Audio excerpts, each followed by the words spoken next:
Hello, everyone, and welcome to this LinkedIn Live. I'm Garima Singhal, your host, and I've been working in this domain for over 10 years, with the last 5 being here at Nuvo Retail. Today, we are diving deep into the world of quick commerce or QCom as we know it. Since this space is ever evolving, who would have thought air coolers, fans, and other electronics items could get delivered to our doorsteps in just 15 minutes, right? Since we are living in exciting times and to navigate this fast paced environment, understanding quick commerce from various perspectives is crucial. In this slide, we'll explore success factors from a brand standpoint, from the QCOM platform standpoint, and from the perspective of an agency which are helping brands to grow on these platforms. So, we have three panelists today who are going to guide us through this entire discussion. First, we have Pammi Singh. Pammi brings Yes. over 15 years of experience in retail and FMCG sectors. She has worked with renowned companies like Kellogg's, Aditya Birla Retail, and Provoke India. Currently, she is leading the head of sales at LHF Foods India, a leading plant-based company. Pammi,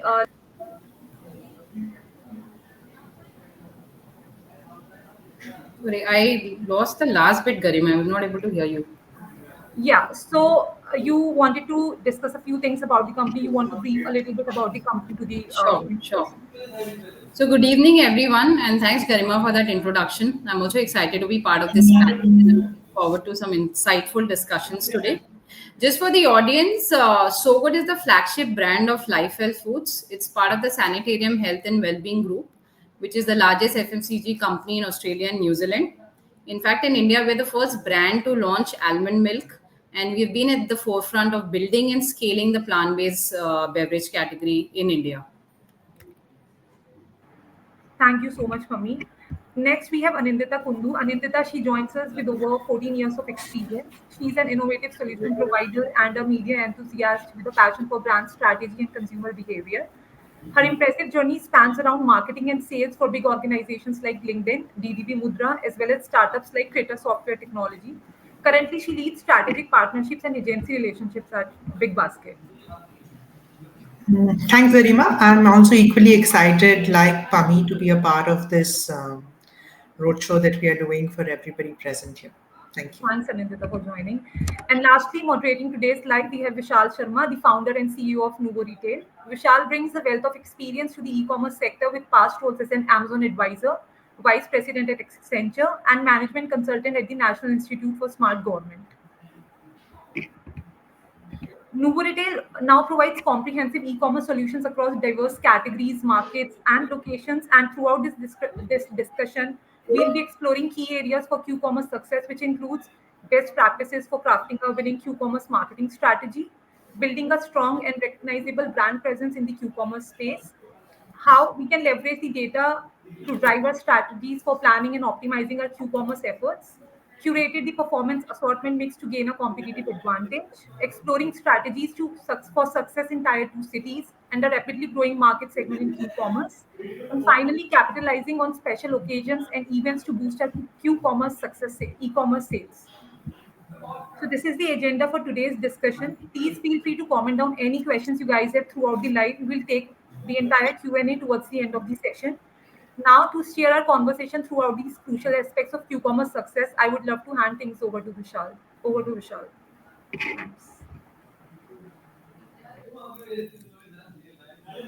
Vishal, we are not able to hear you. Thank you, Garima, for uh, this round of introduction. And great to have Pammi and Anandita on the LinkedIn Live session today. This is our first ever session, so we hope to make the most out of it. And I think it's for all of us, all four of us. So with that, and QCOM, interestingly, is at a very good pace right now. Nobody would have imagined a few years ago that short delivery time based e-commerce will really ramp up the way it has ramped up over the last couple of years. And now I believe one of the platforms is also talking about profitability in e-com, which was almost not even dreamt of. So exciting times to be in the e-commerce domain and exciting times to be in QCOM domain. And we have a great panel today. So for me, let me start with you. Since you have built brands on e-commerce and Q-commerce in the past, and you are still doing it with So Good, which was the first plant-based beverage company to come into India. when it was called milk, plant-based milk, and now it got changed to plant-based beverages. So how have you used QCOM to scale up your brand? What are your advice or learnings from QCOM and ECOM? Sorry, you're not able to hear you. Yeah, yeah, yeah. Sorry, am I audible?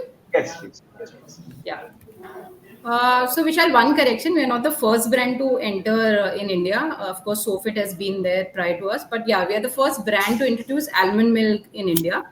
And to answer your question on our strategies around quick commerce as a brand, so yeah, first in terms of addressing the size, like you mentioned, yes, it's become sizable enough now for us. Also, quick commerce contribute close to around 40% of our total e-commerce sales. And in terms of how we are building our business on quick commerce, of course, there are strategies around what you do around in-app and outside the app, right? There are different collaboration and marketing opportunities available. Now, as far as in-app is concerned, Vishal, one needs to understand what are the different factors that influence the algorithm, right? That drives your sales on the platform and leads to sales conversion. So in the previous organization, we used to follow a model called CARTS model, which I feel is a very universal application. CARTS is CARTS. So C stands for content, which is your basic hygiene. That's the starting point, right? You need to have your bullet points, your product title, your images, A plus content in place. A is assortment and availability, right? So, of course, you have to curate your assortment basis your shopper buying behavior. So, a quick commerce assortment is much narrower than what I have in a full service model, right? So, that's the second point. My third point is around so CAR, R stands for your rating and review. So, 88% shoppers, we know that shop after checking the rating and reviews of the product, right? So as a brand, while you can't directly influence it, but it's important, that you keep a tab on the sentiment analysis, right, around your brand and SQ, so that you can at least course correct and take the necessary actions around it. And last is your traffic driver. T stands for your traffic driver, which is how do you drive traffic and lead to sales conversion, right? Which is how do you plan your promotion, high and low promotion during buying non-buying cycle? How do you merchandise? And then last part is your search, right? Which is the organic and your paid search. And how do you decide your media mix between search and display? It depends on your brand or marketing objective, right? So it's 70/30, 60/40, depending on what do you want to drive. So that's largely that we do around in-app. And then on quick commerce, there are a lot of off-app opportunity available, right? You can do a lot of marketing collaboration in terms of your social media, WhatsApp activation that they do. We also do a lot of targeted sampling. That's also one avenue that we have tried a lot and we've seen some good results. And then you can do a lot of marketing, in the shopping bag that goes for delivery, t-shirts, and a lot of other opportunities. So these are largely different things that we activate as a brand on quick commerce. Thank you, Pammi. Thank you for the insights both on platform and outside the platform also, because it's a combination of both which will Yes. ultimately drive the brand presence and sales on the platform. So, Anita, as since you are from the platform side, so you know, uh, in your opinion, what are the factors which are driving this continued growth of QCOM, and what do you think? Do you think that it'll plateau or accelerate in future? What's your view and what's your take on it? So I think from a platform standpoint, what we've seen and the reason that Big Basket actually got into QCOM is that we see tremendous potential in this particular area of e-commerce, right? We've seen our peers essentially even delivering gadgets, delivering coolers, right? And which was like we couldn't think of these getting delivered in 10 to 15 minutes, right? But that's happening. I think primarily the factors, and if we look at QCOM per se, right, while there is a focus on T1, T2 off late, but predominantly around 80-85% of traffic as well as revenue for all these players still coming from the metros and the top 8 markets, right? And predominantly so because obviously, because of paucity of time, we seek convenience, which is what this opportunity allows us to deliver in time, right? So there is convenience, there is and a fair enough assortment is also available because of Q-commerce. Obviously, it is not as much as what you can get on a full-scale delivery. Uh, Also, the third thing that I would like to talk about, apart from your convenience and speed, is obviously urbanization, right? And because of which we see that mostly the Q-commerce depends on the tier metros and the tier one cities because of the influx of people from different cities, right? Who come into the metros and work here. Obviously, dependency on a lot of products are very high in these areas. And we've seen this consumer shift, obviously, post pandemic. Pandemic has been a big driver for QCom and ecom per se at large. Uh, and which of late we are seeing that people are also grabbing not only your FMCG products, but even launches of phones and all this are also starting to happen on Q-commerce platform, which was unthinkable like even a year or two back, right? So I think it's a mix of your convenience, it's a mix of consumer behaviors changing, and also a lot of technology that has actually been brought into the fore to ensure that all these things work in cohesion, right? Which is about supply chain management, logistics, because these play a key role in order to drive the entire Q-commerce journey for any platform like us.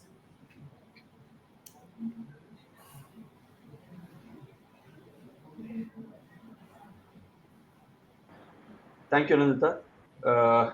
Yeah, so consumer demand, convenience, and technology, I think they're great insights on how QCOM has been growing. Uh, as a follow-up question, Ananta, so do you think it'll continue to accelerate like this, or do you think the pace of growth might slow down in future? I don't think that the pace of growth will slow down because, as I said, right, that consumers have got into this change. It's like earlier we were very comfortable going to a theater and watching a movie, but with the advent of content, with the advent of all content players, Netflix, Amazon, everybody has gained so much of traction. Similarly, when it comes to your shopping behavior, Q-commerce has, I think, seen a drastic change. I think, and that's the reason we forayed into Q-commerce, where we had our peers obviously having a large share and were the early entrants. But the reason we forayed, and there are other players also who are planning or have forayed into this area, is because obviously there is growth potential on this area, is what we believe. Sure, thank you. So, Pami, coming back to you, uh, since you've been working on QCOM for the last couple of years very intimately, so would you want to share with the audience what strategies have worked with you while scaling up brands on the QCOM platforms? So see, I briefly covered in my last answer in terms of what are the different strategies that we've deployed. I think what I've seen is quick commerce interface in terms of marketing opportunities also evolving, and it's very dynamic, right? Every month that I meet the marketing representative on the other side, I get to know about a lot of new feature that they've come with, right? So there's a story feature, there's this pop-up feature, right? So we are also exploring different features. Like I said, search is primarily where we maximum in terms of if I have to allocate my budget, search is where, because that's how the shoppers purchase, right? Irrespective of quick commerce or e-commerce. So large part of our spends go in search. So that's something that we optimize and ensure that we're getting the right ROAS and conversions and sales. But yes, in terms of these display opportunities that a lot of these different assets offer, we do explore that. So if it's a new launch, We would do a lot around brand awareness and display. But if it's a more stable brand and category, we continue to spend more on search and we keep doing some bit of display because there's always room to recruit new shoppers, right, within that ecosystem. So that's something that we've been working closely. But like I said, it's ever evolving. So in terms of display opportunities, there are so many new assets that we're also exploring.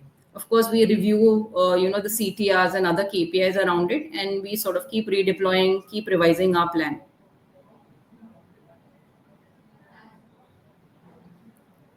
Thank you, Bami. Thank you. So, Anandita, the growth of the platform is also dependent upon the growth of the brands that are available on the platform. So, as a platform, are there are there tools and strategies that the brand itself, the platform itself is providing to the brands so that they can scale up on QCOM? So I think there are various tactics and strategies that obviously the platforms leverage in order to ensure that the brands grow on the platform. And I think the first key point, and the reason that I think in the last 5 to 6 years, retail media, which Q-commerce is a part of, has grown by leaps and bounds is because of the kind of data insights that is available. Because you obviously have a very captive audience on a platform like ours, right? And what it does is obviously for brands like Pummies and other brands as well, it allows you to reach the right audience at the right time, and also it gives you analytics and insights as to why is something not converting, and how is it that you can ensure that you're able to push personalized recommendation depending on where somebody has actually dropped off in the consumer journey, right? So that those kind of personalization and those kind of recommendations can happen on a e-com platform, right? So in terms of dynamic content personalization, right? In terms of your analytics, in terms of insights that a platform like QCOM is able to provide, or rather e-com is able to provide, is something that I think brands really leverage to a very large degree. We've also seen a lot of beauty brands, right? Where the beauty brands come in and deploy, let's say, an assistant, or let's say they allow you to actually try a product, a lipstick, right? In order for you to see how it looks on you, because it becomes imperative for any beauty product or any lifestyle product. If you want to see how it looks on you, whether it's a watch, you would like to see how it looks on your hand. So obviously with your recommenders or assistants or chatbots help you with a lot of in a lot of areas when it comes to your consumer journey or decision making, right? In case you have any queries and all of that. And also, I think another point that I would like to touch upon that Pami did touch upon was obviously about leveraging your social media as well as influencer marketing, right? So, brands, in a lot of cases where we have certain marketing initiatives, they do leverage our social media handles, as well as in case there are particular activation that is happening, they are a part of these activations, and in order to ensure both reach as well as you are able to actually get a rub off of any influencer marketing that is happening on the platform, along with the targeted interventions that keeps happening regularly. So it's a mix of obviously personalized content along with data, and obviously marketing interventions that brands can leverage once they are on a platform like ours. Thank you, Ananta. So now shifting gears, uh, we understand how data and personalization and targeting will help can help brands to scale up on the platform. Uh, One other aspect that I have seen and I've observed as a consumer is that the QCOM platforms they leverage the power of occasions in a big way, and in I think in the last Valentine's Day there were hundreds of thousands of roses being delivered, just by the QCOM platforms. probably more than any florist in the world, probably. So I would like to understand, from you, Pami, have you also leveraged such occasions on QCOM platforms to help drive sales for the brand? So Vishal, I think events are a great medium, right, to build your brand and category awareness. We haven't been able to create, those kind of records yet. Maybe because the category that we operate in is still very under penetrated, right? I think your household penetration is less than 1%. But I'm hoping to see plant-based category chart going in one of those co-founders LinkedIn post or being part of those newspaper articles where we are reaching greater milestones in terms of selling record numbers of plant-based milks. But I think there's still time there. But I think what we have done is we as category leaders, we work very closely with our accounts, and what we've tried to create is events around vegan as a category, right? Because till I think till very recently people, it did not even had a separate subcategory, right, for vegan drinks. In fact, Big Basket was one of the first platforms to call out non dairy as a separate subcategory under dairy. And basis that, in fact, we benchmarked, and when Q-commerce accounts were evolving, we called out the need that you need to have this as a separate category. In fact, Zepto did it very recently, and the category manager, he had sent me a post saying that it's finally up. We've been able to create vegan as a category. So I think for us, what we are also doing is event, like I said, is a great medium. So we're trying to create vegan fest or vegan events, right? So that there's greater awareness. So very recently we did something with Amazon. Amazon has a huge base of customers. So we said, why don't we need to have those reminders on the homepage when somebody is coming saying that okay, this category is available, right? We need to keep building awareness. And we did see good 30-40% growth. In fact, Big Basket, we've done Vegan Fest almost twice a year, and we've seen some very, very encouraging number. We see a good increase in household penetration also.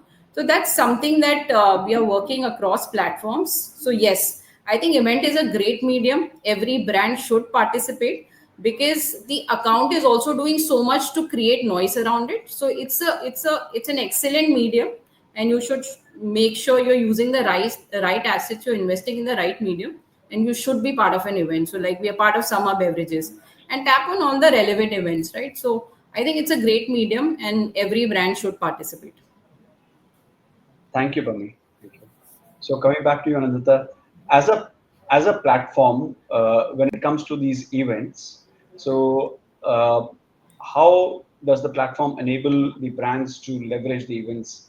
Uh, how does it empower the brands to leverage events? What are your thoughts on it? Sure. So I think Pami already called out one of the areas, right? But if you look at occasions and events, right, there are broadly 5 to 6 sub buckets that I would like to categorize them under so that it's easier. And then that is primarily for FMCG as well as beauty brands. Because that's what we primarily focus on. We also have a few GM brands, but broadly, if you look at events and occasions, there are obviously your special promotions that seasonal promotions, right? Right. So let's say during summer there is going to be your mango season, right? So your beverages, and these are very seasonal. Ice creams, right? So you can have an ice cream fest during this, typical, topical, and very seasonal, right? Then the other thing that we obviously do are sporting events, right? Right. You have your IPL, you have your World Cup, you have your T20s, and throughout the year, the marketing team obviously has events, and obviously relevant brands do associate, right, for these events. Let's say a chips or a consumer of an impulse brand would typically associate for an IPL. And obviously, moments can be created. Moment marketing gains prominence during such events, right? Then you typically have your festivals, your local festivals, and then you have your major festivals, right? Obviously, Diwali, Christmas and all of that are your major festivals, and then you have your local festivals, which are again in those particular pockets, right? You can have a Baisakhi up north, you can have a Lori in Punjab, you can have a Bihu in Assam, and festivals like these. And then there are your special occasions where you can do a gifting, right? You can do gifting during birthdays, anniversaries, and all of that. And then you have your special days. And thanks to marketing and thanks to all these things, Valentine's Day, Akshay Tritiya, and now you see everybody, not only the CEOs and the founders of the company, actually talking about huge numbers. But I think there is a lot of buzz around these days, thanks to media, and I think both brands as well as platforms have gained because of these events.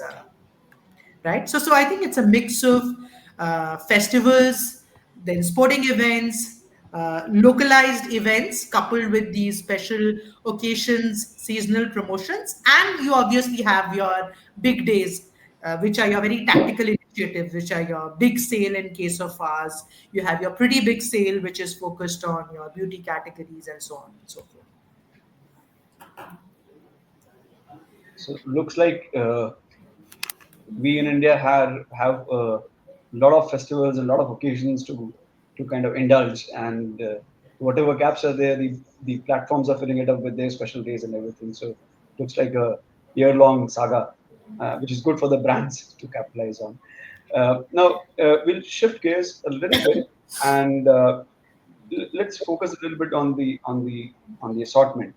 So as I remember, when QCOM started, it started very basic things like milk and breads and butter and eggs and such like stuff. Very inelastic demand. When you need milk, you need milk here and now.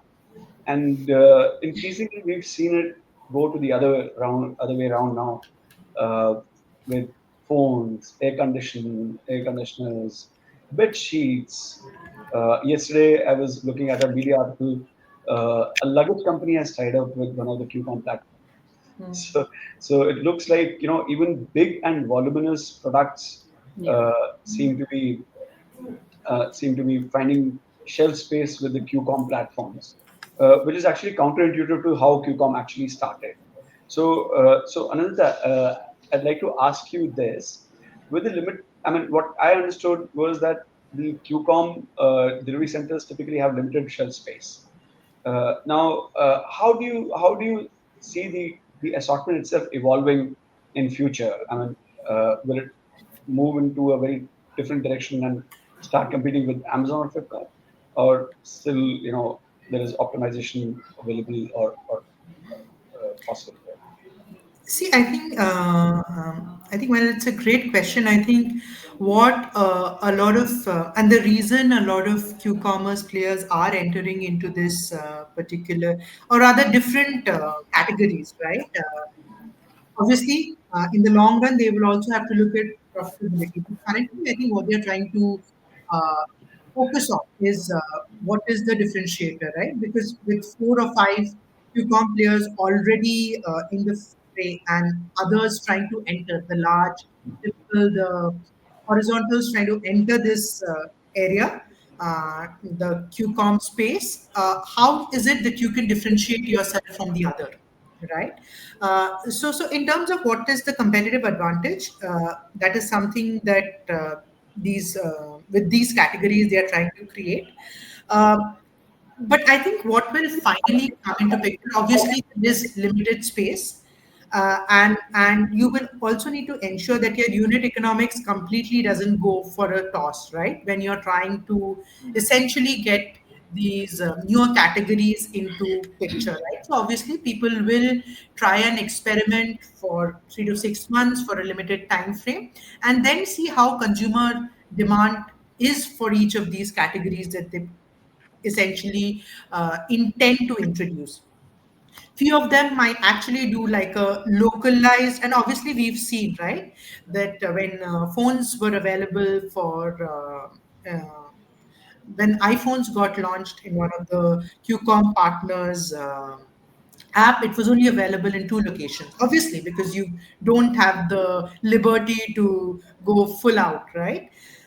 So obviously there are 4 5 things that again plays uh, a key role in terms of how strong you are in terms of your last mile delivery. Is Are you managing the logistics, or do you have a partner to manage the logistics? um, or if you're talking about any of the electronic items, do you have a tie-up with any other partners? So, for example, if we have a tie-up with Chroma, right, because we are a part of the Tata ecosystem, can we leverage their space? So there are different dynamics that comes into picture, and that is something that the last mile delivery team, along with the supply chain team, needs to keep into consideration, and for the long run obviously see that the unit economics doesn't go into a toss when you introduce newer categories into the qcom space. Thank you. Yeah, very valid point. So the assortment will have a bearing on the supply chain part of it. So for me, one way of growth is the assortment growth. I think the other way of growing is moving into the next set of cities. Correct. What do you think as a brand? What would these uh, expansion strategies evolve into for QCOM and for the brand? So see, just to cover what you also said is when we also started with quick commerce, of course, dark store space will always be limited, right?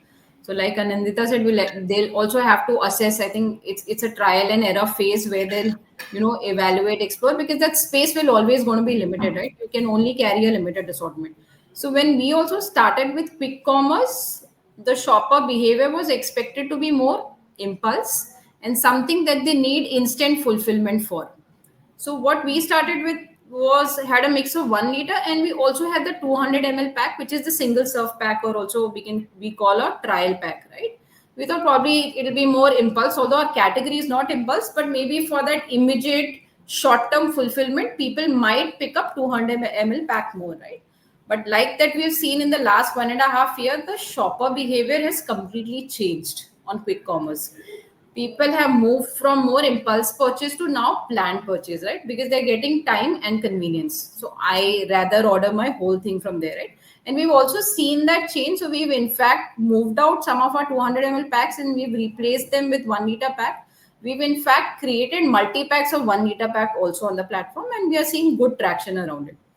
Now, coming to tier one, tier two city, I think while they are expanding within the top 7, 8 metro cities, but yeah, current presence is across, I think, 25 cities.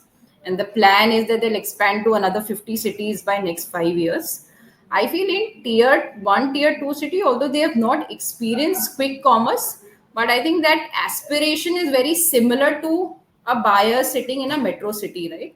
So I think we're going to take a similar approach in tier one, tier two cities.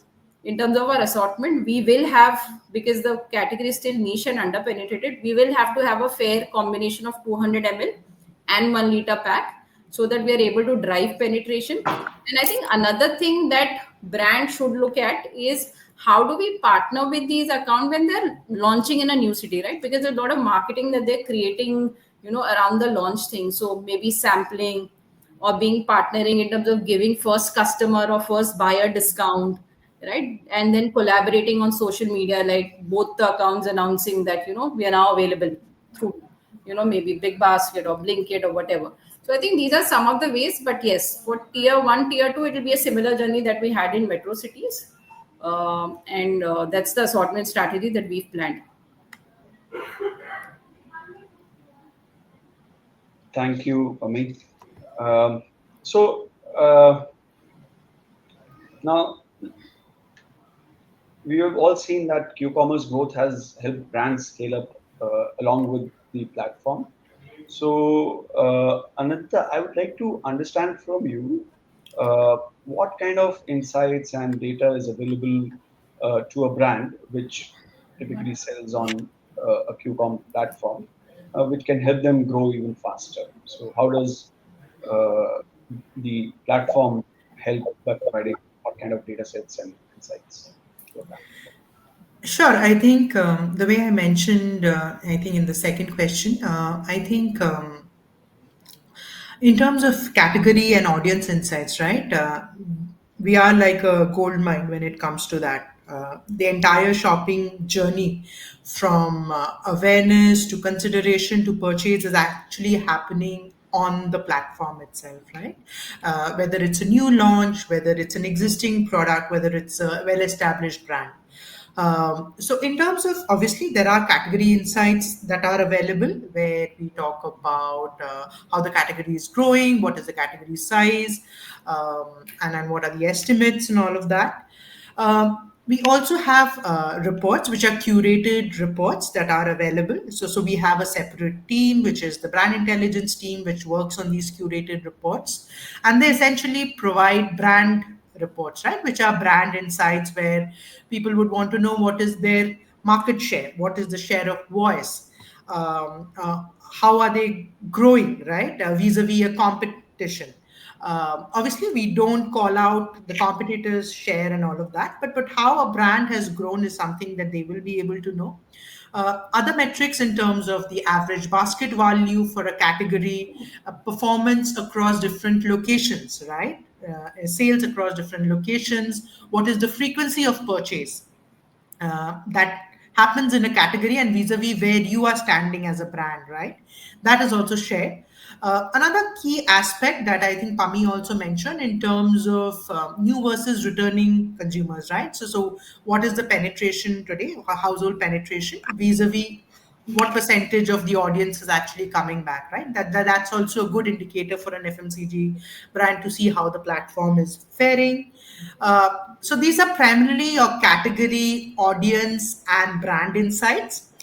The third area where obviously when brands run campaigns with us, we obviously provide campaign insights, right? Where depending on the kind of campaigns that are run. So for search, obviously you get full funnel reporting with the advent of the self-serve platform, which happened a year back. So all the metrics are available from an impression to a click, CTR, everything, right? From the return on advertising spends. And there are other metrics in terms of reach and frequency, depending on the asset you've deployed on the platform, and so on and so forth, right? So it's a combination of brand category insights as well as campaign insights that you get once you run marketing initiatives. Obviously, for your stock out. So there is inventory insights also that gets provided so that you ensure that your products are not out of stock. So that also gets sent to the CAMs at the manufacturer's end. Broadly, these are what a brand's leverage from the platforms. Thank you, Anamita.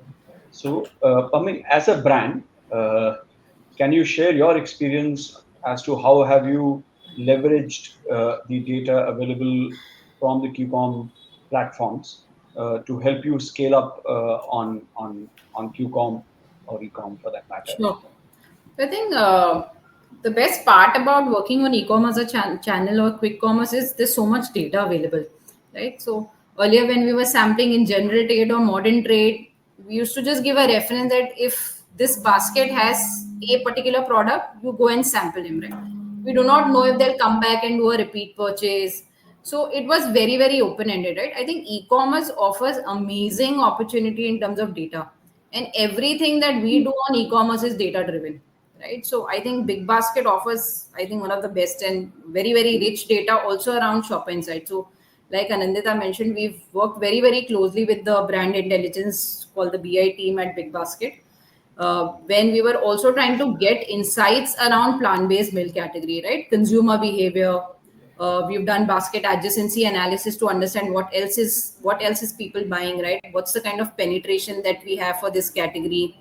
What's the number of packs that are going in a household for us to design a multi-pack, right? So that's why we said, okay, pack of four works best, where for consumers who are more regular consumers. So all these activations are data-based, right? Second is around consumer survey, right? Why are people buying this? What's the consumption occasion, right? where are they using it, for which family member, so I think there's a lot of data, so you can plan your promotion, you can plan, the multi packs, cross combi packs, all of that. And of course, coming to search, everything we have to measure, right? So what's your a cost, what's your ROAS, for display, what's your CTR. So I think all of this is all data driven. We do that analysis and then take actions accordingly, so that we are able to optimize our spends better and see better results. And last leg is, I think, sampling, where we can do a targeted sampling, right? Exactly which set of households I want to target is something that I can define, and I can measure repeats. And I think we've seen some great repeats for our category, basis which we know that, okay, this as an exercise, I think, is a great medium to drive penetration. So I think e-commerce, everything for us as a brand is data driven, and thankfully there's a lot of data available for us to action out. So yes, I think data is very, very critical, and it's one of the base measures for us, to drive and do everything that we do on the platform. Thank you, Gami. So I think what we've covered in the last 40 minutes or so is, uh, great insights on how brands leverage data and insights, and how platforms create opportunities for brands to grow, and not only create opportunities for the brands to grow, but also give them the tools and the data and the insights to help them grow. So it's more of a partnership between the brands and the platform. That's amazing that I could take out of this discussion today. Uh, Now, I think we have a few minutes left. We've got certain questions also. Sure. Uh, so over to Garima for a few questions, quick questions. Yeah. You're not audible, Garima.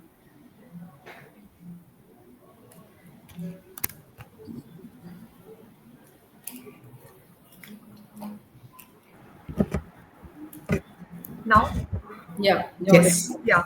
So we have received quite a few interesting questions from the people, but again, considering the time sensitivity, I'll quickly jump onto the questions.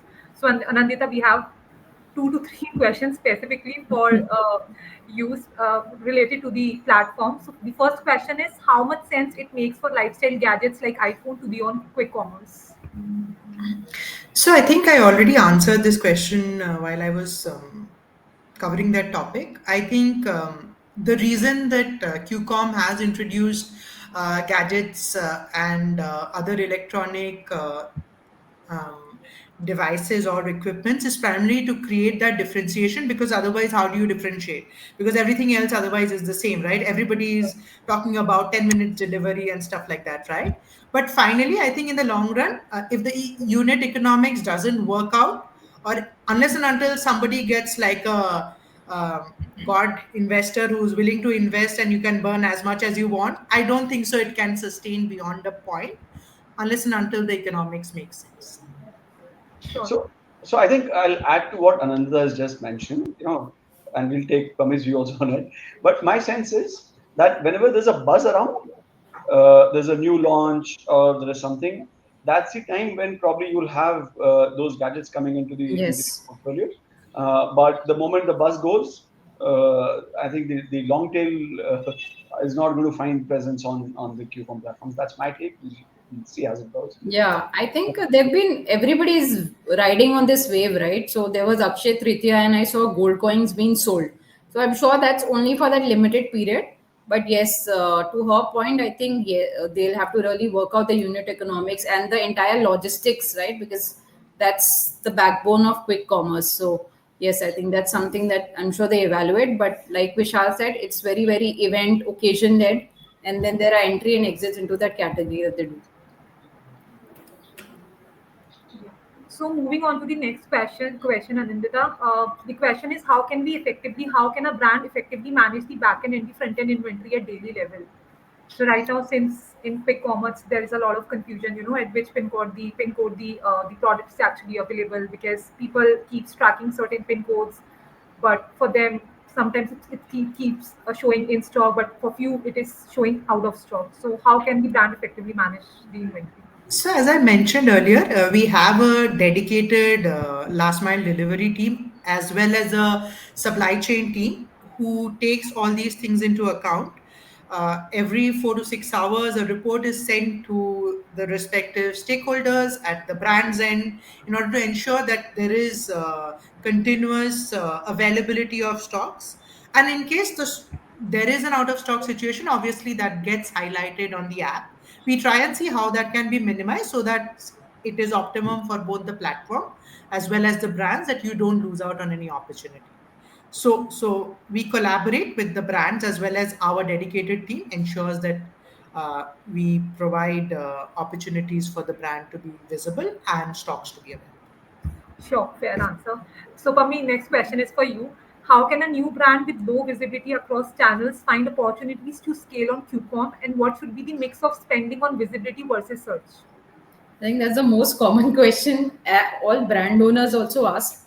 And like I said, there is no, I mean, one fixed solution, right? One solution fit all type. But I think, like I said, what is your brand objective at that point in time? So for me, usually my, you know, search to display, I keep a 70-30 ratio. That's a ballpark mix that I follow. But yes, in case we've launched a new brand, right? So we've recently launched the barista range. So I know that I will have to build a lot of awareness around this because it's very new, right? And people do not understand. So of course, my spend on display would go up, right? If there is a specific event, my spend on display would go up. So yes, depending on what your brand objective is, what stage of the category that you're in, you will have to change that mix to, maybe 60-40.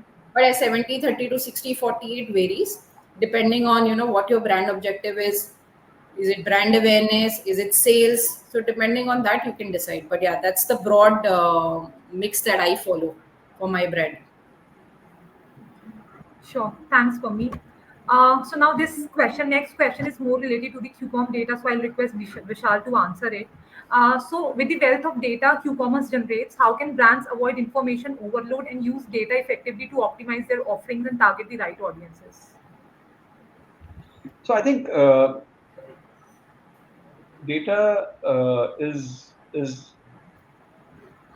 the new oil. That's what people keep saying, and a lot of data gets originated today. But coming, I feel that availability of data is great, but it is the ability of the brand to kind of sift through the data and prioritize, like Pami is saying, whether they need brand awareness or whether they need product sales.